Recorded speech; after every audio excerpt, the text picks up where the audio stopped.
যদি কখনো অনুভব করো তোমার অভিমানটা কেউ বোঝে না, তাহলে একবার ভেবে দেখো সেই মানুষটার কাছে তোমার সত্যি কি কোনো অধিকার আছে? তার কাছে তোমার কি কোনো মূল্য আছে? আর অধিকার ছাড়া ভালোবাসা নদীর জলের মতো, জানো তো, যা কেবল বয়ে চলে, থামে না কারোর জন্য।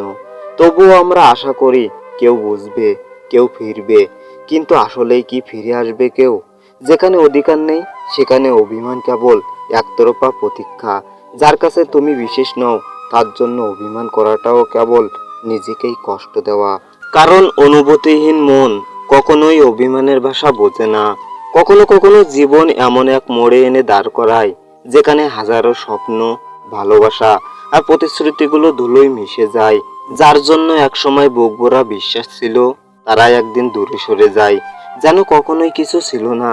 সময় বদলায়, মানুষও বদলায়, কিন্তু ফেলে আসা দিনগুলোর স্মৃতি বদলায় না। কিছু অনুভূতি অদৃশ্য আগুনের মতো জ্বলতে থাকে নিঃশব্দে, পোড়ায় ধীরে ধীরে, আর এক সময় নিঃশেষ করে দেয় সবকিছু। জীবন চলছে, কিন্তু কোথাও না কোথাও কোনো এক কোণে একটা শূন্যতা থেকে যায়, যা কেউ পূরণ করতে পারে না, হয়তো কোনোদিন পারবেও না। যদি আমার দুঃখের দিনে পাশে থাকতে না পারো, তাহলে সুখের দিনে পাশে থাকার প্রয়োজন নেই।